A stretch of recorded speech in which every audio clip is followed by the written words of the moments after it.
Hello दोस्तों, नमस्कार। हमारा चैप्टर चल रहा है परसेंटेज। इसकी अब तक क्लास 4 हो चुकी हैं। आज हमारी क्लास 5 है। आप पिछली क्लास से जाके चैनल पेज पे जाके देख सकते हैं। हम पिछली क्लास का लिंक यहाँ लगा देंगे आई बटन में, उसको आप वहाँ से जाके देख लीजिए, तब आगे एक क्लास देखिए, आपको अच्छा समझ में आएगा। तो चलिए आज की हमारी क्लास शुरू करते हैं। आज का हमारा पहला क्वेश्चन है, एक सर्वेक्षण में 40% घरों में 2 या 2 से अधिक सदस्य हैं। ये आपको सीजीएल लेवल तक का पूरा कंप्लीट आपका मैथ हो जाएगा अगर आप साथ बने रहे तो।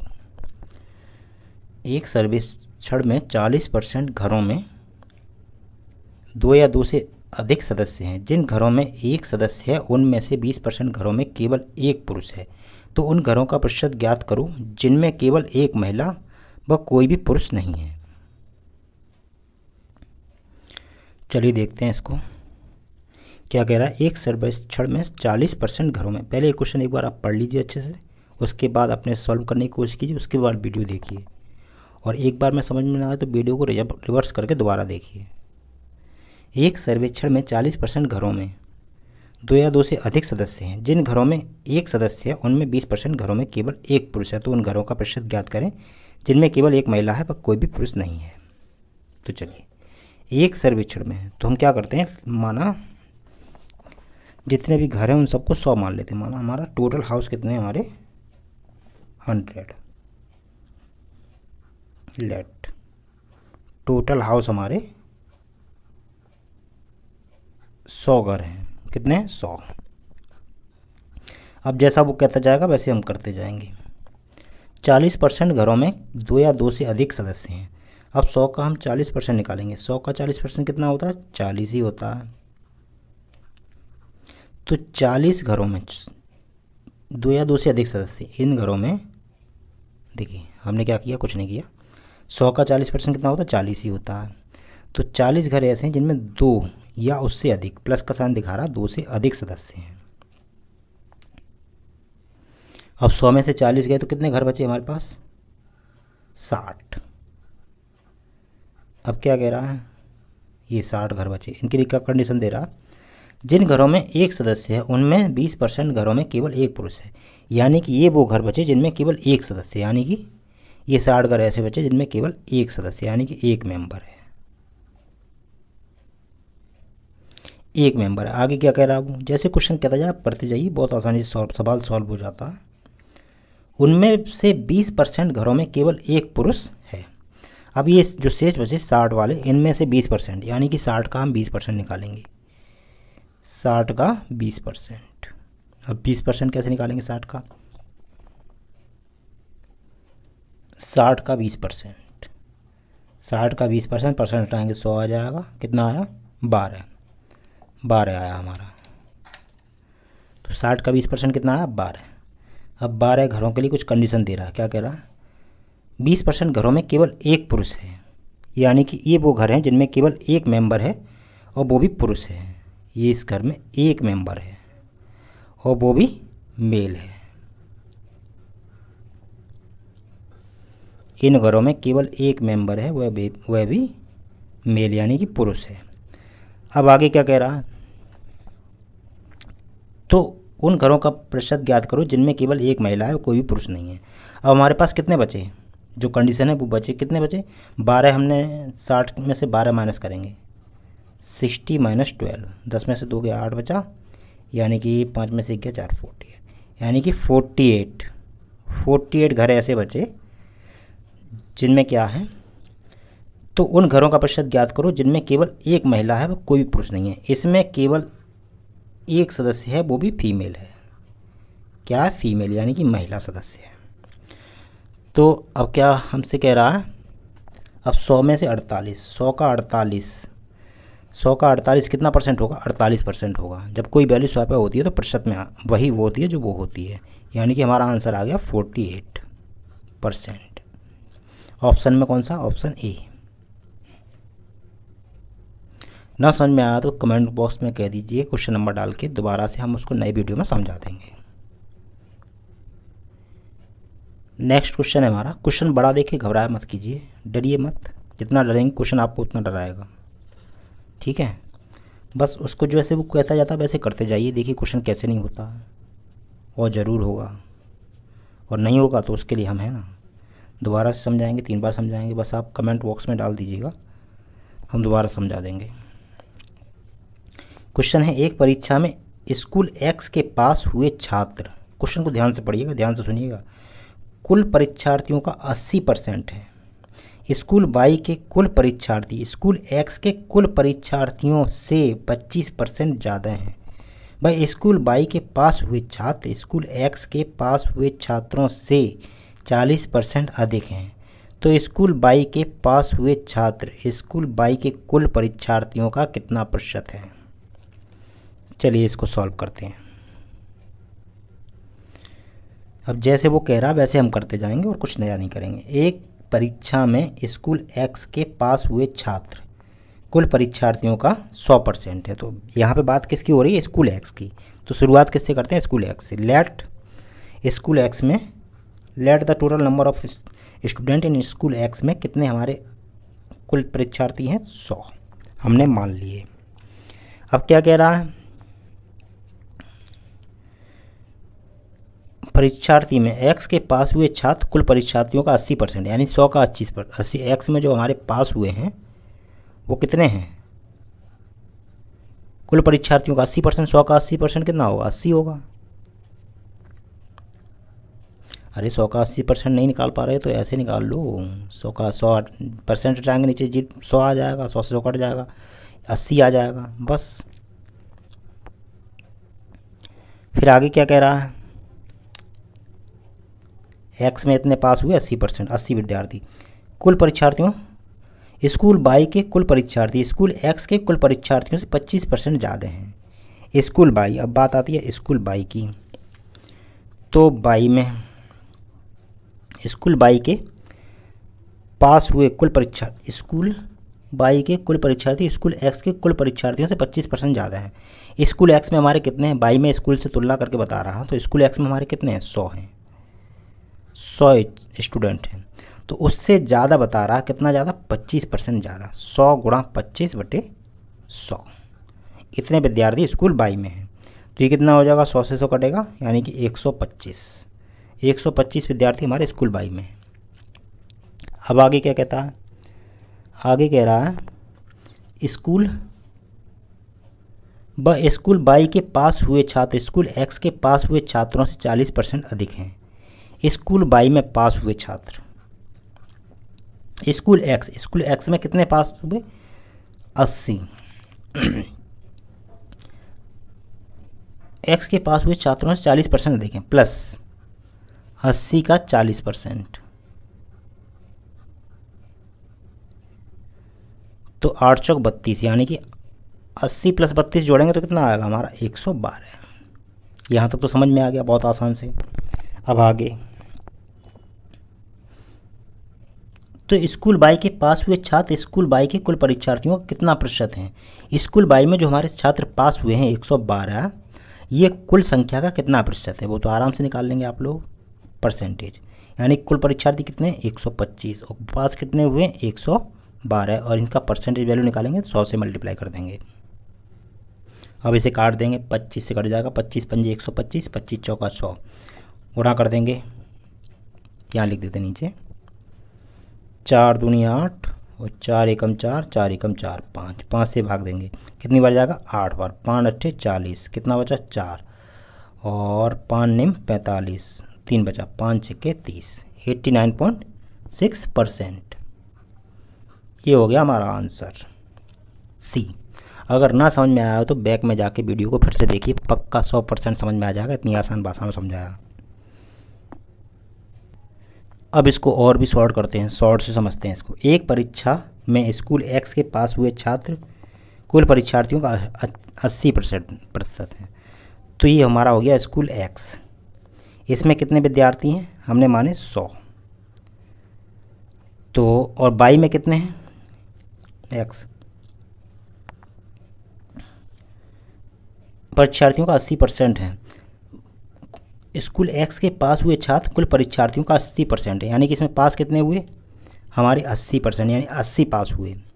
अब कंडीशन आती है वाई की, स्कूल बाई के कुल परीक्षार्थी स्कूल एक्स के कुल परीक्षार्थियों से 25% ज़्यादा हैं। यानी कि स्कूल बाई, ये हो गया हमारा स्कूल बाई, एक्स से 25% ज़्यादा हैं बाई में, तो कितना हो जाएगा 125। और बाई स्कूल बाई के पास हुए छात्र स्कूल एक्स के पास हुए छात्रों से 40% ज़्यादा हैं। ये कितना ज़्यादा है 40%। तो 80 का 40% 32, यानी कि 112। अब क्या पूछ रहा है, तो स्कूल बाई के पास हुए छात्र स्कूल बाई के कुल परीक्षार्थियों का कितना प्रतिशत है। बाई में कितने पास हुए हैं 112, और कुल कितने हैं 125 का कितना प्रतिशत है। तो काट देंगे 2500 का 6, 25 पंजे 125, 25 चौका 100, वही आ जाएगा लौट के 4 दूनी 8, 448/5 बराबर 89.6%। ये शॉर्ट में हो गया, बहुत जल्दी कर लेंगे, 2 सेकंड में हो जाएगा। क्वेश्चन है हमारा अगला, ए तथा बी की कुल आय 1500 रुपये है। ए ने अपनी आय का 90% तथा बी ने अपनी आय का 80% खर्च किया। उनकी बचत का अनुपात 3:4 है। उनकी पृथक आय ज्ञात करें। चलिए इसको पहले क्वेश्चन को एक बार पढ़ लीजिए, फिर अपने सॉल्व करके देखिए, तब करिए, तब अच्छा लगता करने में। ए तथा बी की कुल आय 1500 रुपये है। ए की माना ए की आय हमारी ए है और बी की आय हमारी बी है। ए की आय हमने मान ली ए और बी की आय मान ली हमने बी। ए तथा बी की कुल आय 1500 रुपये है, तो ए तथा बी की कुल आय 1500 रुपये। ए अपने आय का 90% खर्च कर लेता है, यानी कि ए अपनी आय का 100 में से 90% अगर खर्च कर देगा तो कितना बचेगा 10%। तो कितना बचा 10%। और बी अपनी आय का 80% खर्च कर देता, अगर 80% खर्च कर देगा तो कितना बचेगा 20%। B into 20%। उनकी बचत का अनुपात कितना है। अब उसने अपना ये 90% खर्च कर लिया तो उसके पास 10% बचा, और उसने अपना बी ने 80% खर्च कर लिया तो उसके पास 20% बचा। तो ये क्या हो गया, उनकी बचत का अनुपात हो गया। किसका अनुपात हो गया, ये पैसे उनके पास बचे। ये हमने बचत का अनुपात क्यों निकाला, क्योंकि हमको बचत का अनुपात दिया गया है। उनकी बचत का अनुपात 3:4 है, बराबर 3/4। अब कुछ नहीं करेंगे, परसेंट से हट जाएगा, 0 से 0, 2 से इसको काटेंगे, 2 दूनी 4।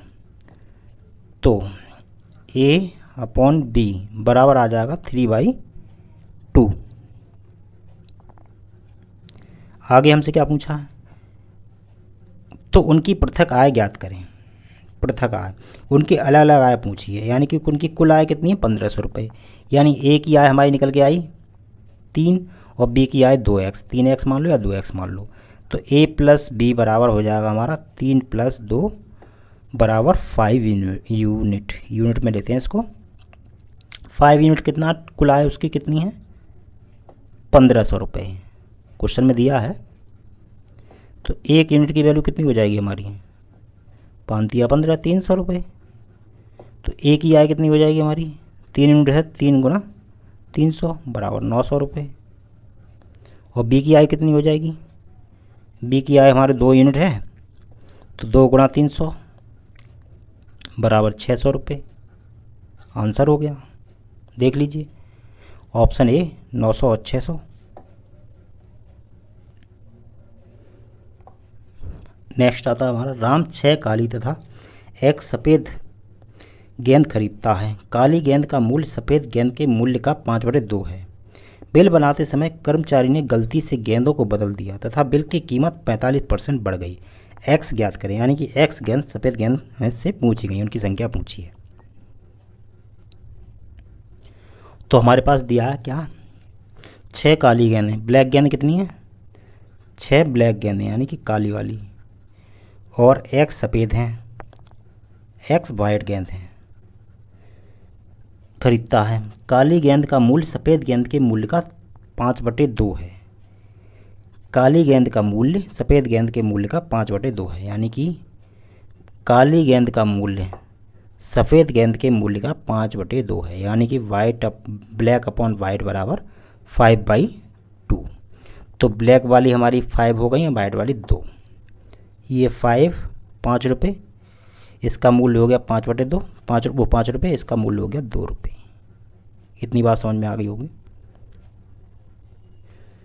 अब क्या कह रहा है, बिल बनाते समय कर्मचारी ने गलती से गेंदों को बदल दिया, यानी कि गेंदों को बदल दिया। एक्स वाली इधर आ गई और ये ब्लैक वाली 6 इधर चली गई।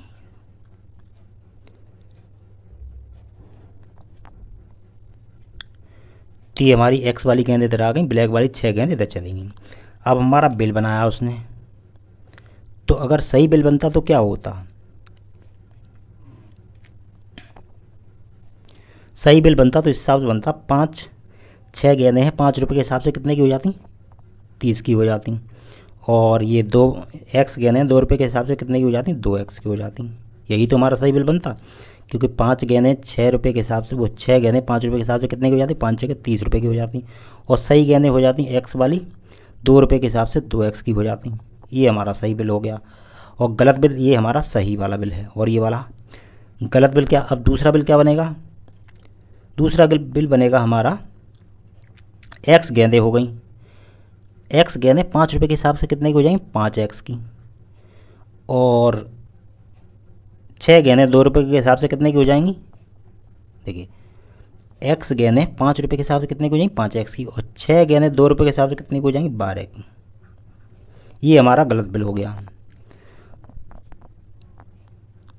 तो बिल की कीमत 45% बढ़ गई। बिल की कीमत कितनी बढ़ गई, 45%। तो कितना बढ़ जाता, 45% बढ़ जाता है। ठीक है, तो हमने माना पहले अगर वो 100 था तो बढ़ के 45% बढ़ गया, तो कितना हो गया, 45% प्लस 45, 100 पे परसेंट वैल्यू बढ़ाएंगे तो उतना ही बढ़ेगा जितना है, 145 हो गया। तो इसको काट देंगे, कितने से कट जाएगा,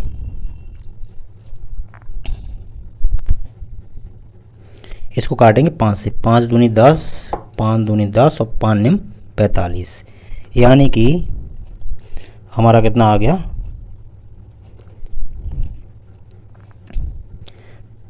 30 plus 2x upon 5x plus 12 बराबर 20/29, यानी कि 20/29। अब इसका क्या करेंगे, अब यहाँ से जैसे भी आप सॉल्व कर सकते हैं करें, कोशिश करते हैं कैसे कर सकते हैं हम। यहाँ से हम 2 कॉमन ले लेंगे, तो 2 कॉमन ले लेंगे, यहाँ 15 हो जाएगा। देखो यहाँ कर देते हैं, 2 कॉमन ले लेंगे तो यहाँ 15 बचेगा, यहाँ x बचेगा और नीचे 5x प्लस 12। 2 कॉमन ले लेंगे तो ऊपर भी ये, अगर नहीं समझ में आ रहा हो तो एक स्टेप और बढ़ा देते हैं। देखिए यहाँ से अगर हम 2 कॉमन ले लेंगे तो 15 बार भाग जाएगा, यहाँ x बचेगा, 2 में एक बार, ये 5x प्लस 12 हो जाएगा। और 2 अगर यहाँ 20/29, 29, 2 से ये कट जाएगा 10 बार, तो ये 10/29 कितना हो जाए, 10/29। अब क्या करेंगे, क्रॉस मल्टीप्लिकेशन कर देंगे, गुणा कर देंगे, हमारा आंसर आ जाएगा। चलिए हम ही कर देते हैं पूरा। तो 10 से इसमें मल्टीप्लाई करेंगे, 50x प्लस 120 बराबर 29 का 15 में करेंगे, 15 निम्मा 135, 5, 15 दूनी 30 और 13 जोड़ेंगे तो कितना हो जाएगा, 43 x, वो 43 x नहीं होगा, प्लस 29x। अब इसको इधर लाएंगे, उसको इधर ले जाएंगे, 50 में से 29 जाएगा तो कितना बचेगा, 50 में से 29 जाएगा, यानी 10 में से 1 गया, 9 बचा, यहाँ 10 आ जाएगा, 10 में लिख लो एक बार, 50x माइनस 29x बराबर 435 माइनस 50x। तो कितना हो जाएगा हमारा, देखिए 50 में से 29 गया, 10 में से 9 गया, 1 बचा, और 3 में से 2, वो क्या कहते हैं, 4 में से 2 गया, 2 बचा, 21x बराबर 50 इसमें माइनस करेंगे, 5, 13 में से 5 गया, देखिए ये 50, ओह हम मिस्टेक कर रहे हैं, 29 में से यहाँ से 120 माइनस करेंगे, कितना करेंगे, 120, इतनी बड़ी गलती हो जा रही थी हमसे। तो इसमें से 435 में से 120 माइनस करेंगे तो कितना आएगा, 5 आएगा, 3 में से 2 गया, 1 आएगा, 4 में से 1 गया तो 3 आएगा, कितना आएगा, 3। तो x की वैल्यू 21 से इसको भाग देंगे, कितनी बार जाएगा, 21 से इसको भाग करके देखिए, 21 से 315 को भाग देंगे, 21 एकम 21, 0, 21 पंजे 105, 5 एकम 5, 5 दूनी 10 बराबर 15। हमारा कितना आ गया 15। तो x तो यानी कि हमारी सफ़ेद गेंदों की कितनी आ गई, x वाइट गेंदें, हमने वाइट गेंदें क्या मानी थी x, वो आ गई हमारी कितनी 15। ये आंसर हो गया, आंसर हमारा बी, ऑप्शन बी ये वाला। ठीक है, आपको समझ में आ गया हो, ना समझ में आएगा वो तो वीडियो को दोबारा से देखिए। कैलकुलेशन है, इसको आप अपने से भी कर सकते हैं, कैलकुलेशन में कुछ नहीं होता। नेक्स्ट क्वेश्चन है हमारा, एक आदमी की आय 28,800 रुपये है। जब उसकी आय बढ़ जाती है तो आयकर की दर 12% से घटकर 10% रह जाती है। जबकि दोनों ही परिस्थितियों में 30% आय कर मुक्त है तथा दोनों ही परिस्थितियों में वह समान आयकर चुकाता है, तो उसकी आय में वृद्धि ज्ञात करें। देखिए, एक आदमी की आय 28,800 है, माना ये उसकी आय हमें दी हुई है 28,800 रुपये। जबकि उसकी आय बढ़ जाती है, आय कितनी बढ़ जाती है हमें पता नहीं, तो उसकी आय मान लेंगे, माना 28,800 प्लस एक्स उसकी आय बढ़ जाती है, इतने रुपए, एक्स रुपये उसकी आय बढ़ जाती है। तो आयकर की दर 12% से घटकर 10% रह जाती है, यानी कि इस वाली आय पे आयकर की दर 12% है, तो यहाँ पर घटकर 10% रह जाएगी। जब आय बढ़ी तो आय 2% कम हो गई। अब कंडीशन आगे, जबकि दोनों ही परिस्थितियों में 30% आय कर मुक्त है, यानी कि ये 28,800 जो हमारी आय है, इसकी 30% आय कर मुक्त है, यानी कि तो हमारा ये टैक्स 12% कितने पे लगेगा, 100 में से 30 गया तो कितना बचा, 100 माइनस 30 बराबर 70, तो 70% पे लगेगा, 70% नीचे यानी कि 100, ये 12% टैक्स लगेगा 70% पे। ठीक, अब आगे, जबकि दोनों ही परिस्थितियों में 30% आय कर मुक्त है तथा दोनों ही परिस्थितियों में समान आयकर चुकाता है, यानी कि जितना आयकर अभी चुकाएगा उतना बाद में चुकाएगा, यानी कि आयकर हमारा बराबर है। तो 28,800 प्लस एक्स इंटू, यहाँ पर भी 70% से वही लगेगा बटे 100 प्लस इंटू यहाँ पर 10% आयकर है 10/100। अब जो कटेगा उसे काट देंगे। ठीक, तो यहाँ से हमारा क्या कटा, 70/100 से 70/100 कट गया, ये जीरो से ये जीरो कटा। अब क्या बचा हमारा,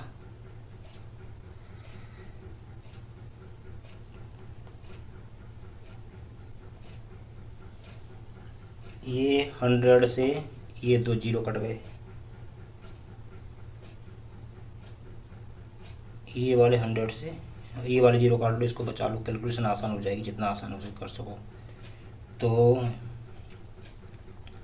और क्या बचा, ये 2 पंजे 10 और 2 6 12, तो कितना बचा 28,800 गुणा 6 बराबर 28,800 प्लस एक्स इंटू 5। और कुछ कटेगा पटेगा, चलो इसको अब गुणा कर देते हैं, अंदर मल्टीप्लाई कर देते हैं। तो 28,800 गुणा 6 बराबर 28,800 गुणा 5 प्लस 5x, 5 का अंदर मल्टीप्लाई कर दिया और कुछ नहीं किया। तो इसको इधर लाएंगे, यहाँ पे ये 6 है 28,800, यहाँ पे 5 है, यानी कि 6 में से 5 जाएगा तो केवल एक 28,800 बचेगा। ये कैलकुलेशन बराबर कितना हो जाएगा 5x। कैलकुलेशन जितनी भी आसान हो सके आसान करने की कोशिश कीजिए, या बिना सोचे समझ काट पीट मत कर दीजिए, कैलकुलेशन बहुत हार्ड हो जाएगी। तो 5 से इसको काटेंगे तो x की वैल्यू कितनी आ जाएगी, 5 से इसको काटेंगे 5×25, कितना 2 बचा, 3 बचा, 5 में से 5 सत्ते 35 और फिर 5 के 30 जीरो, x की वैल्यू आ गई इतने रुपए। तो उसकी आय में वृद्धि ज्ञात करें, यानी कि उसकी 5,760 रुपये की वृद्धि उसकी आय में हो गई। अब इसको शॉर्ट में करने की कोशिश करते हैं। एक आदमी की आय 28,800 रुपये है, उसकी आय में वृद्धि हो गई, कितनी हो गई 28,800 प्लस एक्स की वृद्धि हो गई। ठीक है, शॉर्ट में करने की कोशिश कर रहे हैं, देखिए कितना शॉर्ट हो सकता है। तो आयकर की दर 12% से घटकर 10% रह गई, यानी कि 2% का डिफरेंस आ गया। कितने का 2% का डिफरेंस, 2% का डिफरेंस आ गया, अर्थात उसका जो 2% 28,800, ये देखिए 28,800 नहीं आया, 28,800 पे जो 2% का डिफरेंस आया वो किसकी वजह से आया, बराबर जो उसकी एक्स आय बढ़ी है। कितनी आय बढ़ी है, एक्स आय बढ़ी है, उसकी वजह से आया। तो एक्स पे हमारा वो यहाँ पर हमारा कर कितने पे लग रहा है, 10% पे लग रहा है। यहाँ पर ये 2% है, ये एक्स पे है, एक्स पे 10% की दर से लगेगा, यहाँ 2% की, क्यों 12 माइनस 10 बराबर 2%। 2% की का टैक्स क्यों लग रहा है, किस पे लग रहा है, जो बढ़ी हुई आय है उस पर लग रहा है, इसी पे तो लग रहा है। तो ये हमारा काट पीट के कितना आ जाएगा, 2 से काटेंगे 5 बार, ये 0 से 0 वही आ गई वैल्यू हमारी 28,800 बराबर 5x। एक्स की वैल्यू वही आ जाएगी जो पहले आई थी हमारी, कितनी आई थी 5,760 रुपये। ये हमारा शॉर्ट में हो गया, समझ जाइएगा, हो जाएगा। 1-2 बार और करेंगे, अपने हाथ से करेंगे तो समझ में आ जाएगा। ऐसा नहीं है कि कोई क्वेश्चन ऐसा ना जो ना समझ में आए। अब आपको क्वेश्चन का लेवल देख के समझ में आ गया होगा, ये वाकई में पेड कोर्स के क्वेश्चन है। ठीक है, चलिए देखते हैं। जब एक आदमी की आय 6,000 रुपये बढ़ जाती है, 6,000 बढ़ जाती है तो आयकर की दर 18% घटकर 15% रह जाती है, जबकि दोनों ही परिस्थितियों में 25% आयकर मुक्त है, जबकि दोनों ही परिस्थितियों में समान आयकर चुकाता है, तो उसकी आरंभिक आय ज्ञात करिए। इस पहले वाला क्वेश्चन है, उसी की तरह इसको करने की कोशिश करिए अपने आप से, उसके बाद सॉल्यूशन देखिए। इसमें थोड़ा अलग है, उसमें आय दी हुई थी, इसमें केवल बढ़ी हुई आय दी है, मेन आय जो नहीं दी है। तो इसको करते हैं, चलिए देखिए थोड़ा सा डिफरेंस है उससे। एक आदमी की आय 6,000 बढ़ जाती है, माना उसकी पहले आय एक्स थी, अब बढ़ने के बाद कितनी हो गई एक्स प्लस 6,000। तो आयकर की दर पहले कितनी थी 18% से घटकर कितनी रहेगी 15%। कितनी रहेगी 15%। जबकि दोनों ही परिस्थितियों में 25% आय कर मुक्त है, यानी कि 25% कर मुक्त है, तो शेष कितनी आय पर कर लगेगा, 100 में से 25 गया तो 75% आय पर कर लगेगा। एक्स का 75% पर कर लगेगा, किस दर से लगेगा 18% की दर से। ठीक है, और दोनों ही परिस्थितियों में वह समान आय कर देता है, तो ये जो इसके बराबर होगा एक्स प्लस 6,000 इंटू, यहाँ भी 25% आय कर मुक्त है तो 75% यहाँ पे भी लगेगा, इंटू यहाँ पे किस दर से लगेगा 15% की दर से। तो 75/100 यहाँ कट जाएगा, और जो भी काट पीट होगा वो कर दीजिए, 3 5 15, 3 6 18, ये 0 से ये 0 कटे, तो आ गया x गुणा 6 बराबर x प्लस 6,000 इंटू 5, यही तो आया। अब इसको अंदर 6x इजिकल टू हो जाएगा 5x प्लस 6 से करेंगे 30, इसमें 6 पंजे 30, कितना 30,000। अब 6x में से 5x माइनस करेंगे तो कितना आएगा, x इजिकल टू आ जाएगा हमारा 30,000। तो ये क्या आ गई उसकी आरंभिक आय। तो हमसे क्या पूछा था, उसकी आरंभिक आय ज्ञात करें। क्वेश्चन बहुत आसान है, देखने में डराते हैं, बस कुछ नहीं है। अब इसको शॉर्ट से करने की कोशिश करते हैं, जैसे पहले किया था। जैसे माना उसकी प्रारंभिक आय x है, तो x पर माना उसकी, ये तो क्वेश्चन दूसरा आ गया, एक मिनट वेट करिए, ये क्वेश्चन है। माना उसकी प्रारंभिक आय x है, तो उस पर कितने परसेंट दर से 18% की दर से उसको आयकर देना है। अब उसकी बढ़ गई आय कितनी 6,000, उस पर कितने परसेंट दर से देगा 15% का, अंतर कितने का आया 3 का। तो x पर 3% की दर से बराबर 100, कितनी जो आय उसकी बड़ी है उसकी वजह से 6000 गुणा 15/100। अब इसे 100 से 100 कटेगा, 3 से 5 15, x बराबर 5 के 30 बराबर 30,000 आंसर आ गया। बहुत आसान है। नेक्स्ट है हमारा, रवि सूर्या से 12 साल छोटा है। रवि की आय उसकी और सूर्या की आय के योग का 40% है। आज से 9 वर्ष बाद सूर्या की आयु क्या होगी? रवि सूर्या से 12 साल छोटा है, तो रवि की आय, जैसे वो कहता जाता वैसे हम करते जाएंगे। रवि की आय उसकी और सूर्या के आयु के योग का 40% है, यानी कि रवि की आय, खुद रवि की आय और सूर्या की आय के योग का 40% है। 40% यानी कि 40% हटाएंगे, नीचे 100 आ जाएगा, तो ये हो जाएगा 2 दूनी 4 और 2 पंजे 10। तो 5 को इधर ले आएंगे, 5R क्रॉस मल्टीप्लिकेशन कर देंगे बराबर 2R + 2S। कुछ नहीं किया, इसका अंदर मल्टीप्लाई कर दिया और इसको इधर आ गया, तो यहाँ से हमारा इक्वेशन बन के तैयार हो जाएगा। क्या बनेगा? इसको इधर ले आएंगे, 5R में से 2R गया तो 3R = 2S। 2S हो गया, तो R/S ये नीचे आ जाएगा और ये 3 उधर चला जाएगा, 2/3।